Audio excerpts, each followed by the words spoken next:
Hello everyone, मैं हूँ ऋतु। मेरे चैनल में आप सभी का बहुत बहुत स्वागत है। आज मैं लेके आई हूँ आप लोगों के सामने एक कमेंट सेक्शन वीडियो, जहाँ पे मैं आप लोगों के द्वारा दिए गए कमेंट्स का जवाब देती हूँ, उसके बारे में डिस्कस करती हूँ और कुछ सवालों का जवाब भी देती हूँ।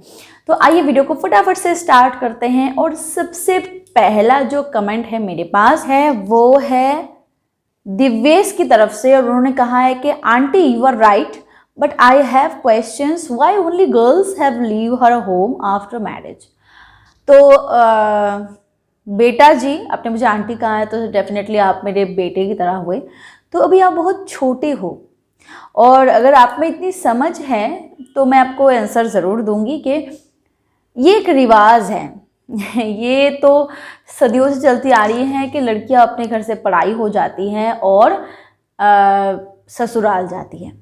अब अगर हमेशा से ही ये जो रिवाज है ये उल्टा होता, यानी कि लड़की अगर शादी के बाद अपने घर को छोड़ के लड़कियों के साथ उनके घर में आती, तो शायद आपका सवाल कुछ ऐसा होता कि why boys leave his home after marriage, right.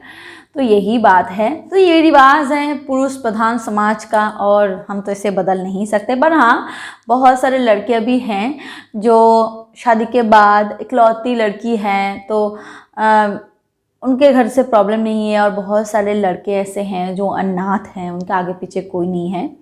तो मैं उनको बहुत सराहूँगी, उनको अप्रिशिएट करूँगी कि वो शादी के बाद अपने ससुराल रहता है, यानी कि लड़का जो है वो अपने ससुराल में रहता है उनके सास ससुर के साथ, ताकि उनको माँ बाप का प्यार भी मिल सके और वो उनका देखभाल भी कर सके।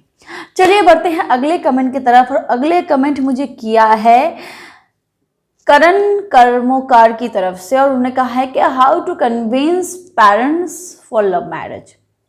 ये मैंने सोची थी कि मैं इस मुद्दे पे बहुत डिटेल्स में वीडियो बनाऊंगी, पर खैर इस ऐसे टॉपिक पे मेरे चैनल पे ऑलरेडी वीडियो है। मैंने इस पर डिस्कस किया है कि अगर आप लव मैरिज कर रहे हो और वो इंटरकास्ट मैरिज है तो कैसे आप अपने पेरेंट्स को कन्विंस करोगे। तो अगर आपने वो वीडियो नहीं देखा है तो मैं आपको शॉर्ट में बता देती हूँ। देखिए भाई, लव मैरिज जो है वो आज के डेट में बहुत ही कैजुअल है। पहले भी थी, पर पहले थोड़ी सी इस पर रेस्ट्रिक्शन थी, अब उतना रेस्ट्रिक्शन नहीं है। अब माँ बाप बहुत समझदार हो चुके हैं। पर हाँ, अब आपने लव मैरिज मतलब आपने लव ऐसे लड़के से या फिर लड़की से किया है जो बिल्कुल भी एक्सेप्ट करने के लायक नहीं है। बहुत सारे लोग ऐसे हैं जो प्यार में पड़ जाते हैं, पर वो खुद नहीं समझ पाते हैं कि लड़का अच्छा है कि लड़की अच्छी है कि नहीं, पर माँ बाप पता नहीं समझ जाते हैं। हो सकता है कि वो गलत है, पर माँ बाप समझ जाते हैं कि शायद लड़की अच्छी नहीं है, संस्कारी नहीं है, ये नहीं है, वो नहीं है, और वो उस चीज़ को मानने से मना कर देते हैं कि नहीं, मुझे ये घर बहू नहीं चाहिए। तो मैं आपको एक ही बात कहूँगी कि अगर आप चाहते हो कि आप अपने पेरेंट्स को कन्विंस करो, तो सबसे पहले आपको एक ही चीज़ करनी होगी, वो है अपने पैरों पे खड़ा होना पड़ेगा। यानी कि आपको कमाना पड़ेगा अच्छा खासा, ताकि आप में वो ताकत आ सके, आप में वो बात आ सके कि आप डट के अपने माँ बाप के सामने खड़ा हो और उनको कह सको कि हाँ, मुझे इसी से शादी करनी है। क्योंकि ये तो पहला रूल होगा, क्योंकि अगर आप माँ बाप के पैसों पे खाओगे पियोगे सब कुछ करोगे तो डेफिनेटली बहुत सारे पेरेंट होते हैं जो इस चीज़ को बिल्कुल भी मतलब पसंद नहीं करते। तो पहले सेल्फ डिपेंडेबल हो जाओ एंड देन शादी के बारे में सोचो। और फिर अगर आपकी लव मैरिज है, मतलब प्यार करते हो किसी से और आपके पेरेंट्स नहीं मान रहे हैं, तो उनको समझाओ कि जैसे वो आपसे प्यार करते हैं, जैसे आप दोनों का प्यार बहुत वैल्यूएबल है, वैसे आप जिससे प्यार करते हो आप दोनों का प्यार भी बहुत वैल्यूएबल है। तो वो एक्सेप्ट कर ले। अब बाकी तो सिर्फ और सिर्फ आपके ऊपर है। मैं तो आपके पेरेंट्स को जानती नहीं हूँ कि वो कैसे मेंटालिटी के हैं, कैसे हैं, पर आज के पेरेंट्स बहुत समझदार हैं। वो बच्चों की खुशी में ही अपनी खुशी ढूंढते हैं, तो वो ज़रूर मान जाएंगे। चलिए बढ़ते हैं अगले कमेंट की तरफ। और उन्होंने कमेंट किया है ईश्वर जी ने, और उन्होंने कहा है कि मैडम, लड़कियों को समझना क्यों मुश्किल होता है, कैसे समझें।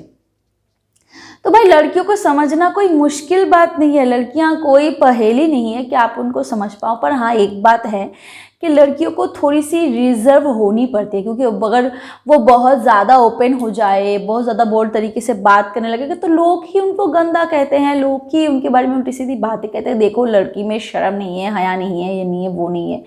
और अगर वो खुल के बात करने लगेंगे तो जो थोड़े डिप्लोमेटिक टाइप के इंसान होते हैं या फिर जो स्वार्थी होते हैं वो उनका इस्तेमाल करना चाहते हैं। तो इसी वजह से ना बहुत सारी लड़कियां अपने आप को रिजर्व रखना पसंद करती हैं, और ये एक तौर से सेफ्टी भी है। पर लड़कियां सबके सामने मतलब रिजर्व होकर नहीं रहती। जो उनके अपने होते हैं, जो बहुत ज़्यादा मतलब वो जिनसे प्यार करते हैं, वो उनके सामने ओपन तरीके से रहते हैं, मतलब उनसे बातचीत जो है वो वही दिखाते हैं। पर सब इंसान तो सेम नहीं होते। बहुत सारी लड़कियां ऐसी हैं जो रिजर्व टाइप की होती है, डिप्लोमेटिक नेचर की होती हैं। हाँ, उनको समझना थोड़ा सा मुश्किल है। अब वो सिर्फ लड़कियां ही नहीं, लड़के भी होते हैं जो डिप्लोमेटिक नेचर के होते हैं, रिजर्व होते हैं, उनको समझना भी बहुत मुश्किल है। दिखाते कुछ और है, बताते कुछ और है। तो कोशिश करो, सोचो उनके बारे में, उनको समझने की कोशिश करो। बाकी तो सारी चीज़ें आपके ऊपर है। चलिए बढ़ते हैं अगले कमेंट की तरफ। और अगले कमेंट मुझे किया है सुरेश शर्मा जी ने। और ऐसे टाइप के जो कमेंट है ना वो हर दिन मेरे पास आते हैं। अब सबका नाम मैं नहीं ले सकती, पर हाँ यहाँ पे मैं दोनों का नाम ज़रूर लूँगी। वो है खोदा रांका टाइप का कुछ नाम है। मैं आई एम रियली सॉरी, मैं प्रोनाउंसिएशन की को थोड़ी प्रॉब्लम हो रही है, पर मैं आपको तो आप देख सकते हो। तो ये दोनों साहब का जो कमेंट है वो है, एक ने किया है मुझे प्योर हिंदी में। उन्होंने कहा कि आपके फॉलोअर्स में देविया नज़र क्यों नहीं आती, और दूसरे ने किया है कि why girls those not comments your video, यानी कि मेरे वीडियो पे लड़कियां कमेंट पास क्यों नहीं करती हैं। तो भाई सबसे पहली बात जो है वो है, मेरी जो वीडियो है वो ज़्यादातर लड़कों के ऊपर बेस करके थे पहले, यानी कि मैं लड़कों के प्रॉब्लम्स के बारे में ज़्यादा डिस्कशन करती थी। और पहले ज़्यादा जो वीडियोस आते थे वो लड़के ही देखना प्रेफर करते थे। ये सच है, क्योंकि मैं लड़कियों के प्रॉब्लम्स के बारे में बहुत ही कम वीडियोस बनाती थी। हाँ, मैं ये मानती हूँ कि मेरे चैनल में जो व्यूअर्स हैं वो मैक्सिमम मतलब 90% ही मेल है और 10% फीमेल है। पर हाँ, आज के डेट में ये इंक्रीज़ हो रही है, मतलब फीमेल की जो परसेंटेज है व्यूअर्स की वो इंक्रीज़ हो रही है। आज के डेट में ये 12% 13% है, क्योंकि आज के डेट में मेरी जो कंटेंट आ रही है चैनल पे वो जो है वो लड़के और लड़कियां दोनों देख सकते हैं। ये रही पहली बात। और दूसरी बात है कि अगर एक लड़की ओपनली कमेंट करती है ऐसे चैनल पे तो उनके पीछे 100 लड़के पड़ जाते हैं। हाय, हेलो, व्हाट्सअप नंबर सेंड करना, मुझसे दोस्ती कर लो, मुझसे शादी कर लो, हाय वगैरह वगैरह टाइप के कमेंट पास करके उनको इरिटेट करते हैं। तो वो सिर्फ वीडियो देख के या तो लाइक करना होता है तो लाइक कर देते हैं और वहाँ से निकल जाते हैं। ये रही दूसरी बात। और तीसरी बात है कि आप एक चीज़ देख लेना कि मोटिवेशनल चैनल्स या फिर मेरे जैसे चैनल, इन चैनल्स में लड़कियों की संख्या जितनी कम है उतनी ज़्यादा है उस टाइप के चैनल्स में जो DIY टाइप के मेकअप बेस्ड चैनल है, या फिर ये कह सकते हो कि हेयर्स मतलब स्टाइलिंग जो चैनल है जहाँ पे हेयर स्टाइल दिखाए जाते हैं, मेकअप दिखाए जाते हैं, DIY मतलब आप घरेलू तरीके से कैसे अपने फेस को चमका सकते हो या कैसे फेयर बना सकते हो खुद को। ऐसे टाइप के जो चैनल है ना वहाँ पे मेल व्यूअर्स बहुत कम है, फीमेल्स व्यूअर्स बहुत ज़्यादा है। क्योंकि मतलब लड़कियों को, मैं खुद एक लड़की हूँ तो मैं इस तरीके से बता सकती हूँ कि लड़कियाँ ऐसे टाइप के चैनल पे अपना समय गंवाने से ज़्यादा अच्छा होता है कि वो वैसे टाइप के चैनल पे अपना व्यू ज़्यादा देते हैं।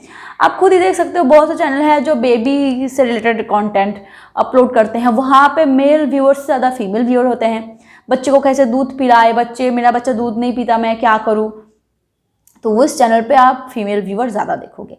तो ये कुछ रीज़न है जिस वजह से मेरे जैसे जो चैनल है वहाँ पे फीमेल व्यूअर कम है और मेल व्यूअर ज़्यादा है। चलिए बढ़ते हैं अगले कमेंट की तरफ। और अगले कमेंट किया है मुझे शिवी जी ने, और उन्होंने कहा है कि किसी को हमेशा के लिए भूलना हो तो क्या करना होगा, मैम बता दीजिए। देखिए भाई, किसी को भूलना ये तो बेवकूफ़ी की बात है। किसी को भूलना क्या, आप किसी चीज़ को भी नहीं भूल सकते। आज से आप 10 साल पहले आपने जो किया है, कुछ फंकी टाइप का आपके साथ हुआ था या फिर कोई एक्सीडेंट हुआ था, क्या आप अभी तक भूले हो? नहीं भूले ना। 10 साल पहले कि आप छोटी उम्र में आप बदमाशी करते थे, ये करते थे, वो करते थे, आपको सारी बातें याद है। तो अगर आपको सारी मेमोरीज याद है तो आप किसी के साथ रिलेशनशिप में थे, आपने अच्छे खासे मोमेंट बिताए हैं एक साथ, आपने बहुत सारे वादे किए थे एक दूसरे को, बहुत सारी अच्छी लम्हे बिताए थे। अब वो सारी चीज़ें आप कैसे भूल सकते हो? तो एक दूसरे के साथ झगड़ा बहुत करते थे, वो सारी चीज़ें आप कैसे भूल सकते हो? ये तो भूलना आसान नहीं है। लोग ऐसे सवाल पूछते हैं कि मैम कैसे मैं खुद किसी को भुलाऊँ? ये किसी को भुलाया नहीं जाता, किसी को हम कोई भी चीज़ को नहीं भुलाते, कोई भी चीज़ को हम भूल नहीं पाते। या तो फिर तो आपको ऐसी दवाई खानी पड़ेगी जिससे आपकी याददाश्त चली जाए, आप सारी चीज़ें भूल जाओ। पर हाँ, एक पॉजिटिव चीज़ें आप कर सकते हो, वो है आप रिप्लेस कर सकते हो। रिप्लेसमेंट का मतलब है कि बहुत सारे इंसान ऐसे होते हैं जो काम में बहुत ज़्यादा खुद को इन्वॉल्व कर लेते हैं। बहुत सारे इंसान ऐसे हों जिसकी ज़िंदगी में कोई दूसरी आ जाती है, फिर दूसरा आ जाता है, वो उनके साथ खुद को बहुत ज़्यादा खुशी मतलब हैप्पी महसूस करते हैं, खुशियाँ उनको मिलती है और वो ये सोचते हैं कि मैं अभी बहुत खुश हूँ, पहले से बहुत ज़्यादा खुश हूँ। तो ये जो रिप्लेसमेंट है, ये इस चीज़ पे आप कंसंट्रेट कर सकते हो। या फिर आप कोई काम में इन्वॉल्व हो जाओ, खुद को बहुत ज़्यादा बिजी रखो ताकि आपको टाइम ही ना मिले, ऐसे फालतू टाइप के सोच मतलब आपके दिमाग में नहीं आएंगे। या फिर आप शादी वादी कर लो, किसी के साथ इन्वॉल्व हो जाओ और खुद ब खुद आप ये जो सारी चीज़ें हैं वो आप धीरे धीरे कुछ भूल भी लोगे और आपकी जो स्वीट मेमोरीज हैं उसको आप याद करो, और जो दुखी टाइप के मेमोरीज हैं उसको आप याद मत ही करो यार। या तो आपको याद आ भी जाता है तो आप उसको याद करके हंस लो बस, और कोई काम नहीं करना है। चलिए बढ़ते हैं अगले कमेंट की तरफ। और अगले कमेंट मुझे किया है मनोज जी ने कहा है कि मैम मेरी वाइफ को डिलीवरी के टाइम ऑपरेशन हुआ था 4 साल पहले। अब अगर मेरी वाइफ प्रेग्नेंट होती है तो क्या कुछ प्रॉब्लम होगी? देखिए, ये जो सवाल है ये डिपेंड करता है आपके वाइफ की कंडीशन के ऊपर।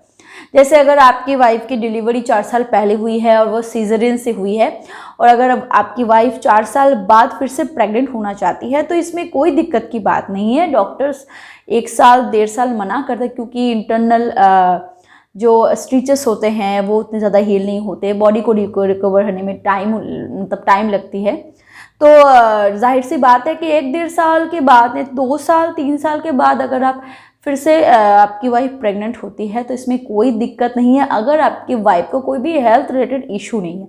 यानी कि बहुत सारे फीमेल होते हैं जिनको सिजेरियन के बाद जो एनेस्थीसिया होती है ना, उससे काफ़ी कमर की प्रॉब्लम हो जाती है, नर्व्स की प्रॉब्लम हो जाती है। जैसे मुझे कुछ प्रॉब्लम मैं फेस करती हूँ कि मेरे 3 ऑपरेशन हो चुके हैं लाइफ में, तो मैं जानती हूँ कि जो बैक पेन होती है वो कितने पेनफुल होते हैं। तो अगर वो ये सारी चीज़ों को झेल रहे हैं या फिर उनको कोई भी प्रॉब्लम हुई है, लाइक सिस्टिकल कोई प्रॉब्लम हुई है या फिर हार्मोनल डिसबैलेंस की, पोस्टपार्टम डिप्रेशन की, ये सारी चीज़ें अगर वो फेस नहीं कर रहे हैं तो उनको कोई दिक्कत की बात नहीं है। अगर वो ये सारी चीज़ों को फेस कर रहे हैं तो प्लीज़ आप एक बार डॉक्टर से कंसल्ट कर लो। पर अगर 4 साल पहले हुई है तो आई एम श्योर कि आपके वाइफ को ये सारी प्रॉब्लम नहीं होने वाली है।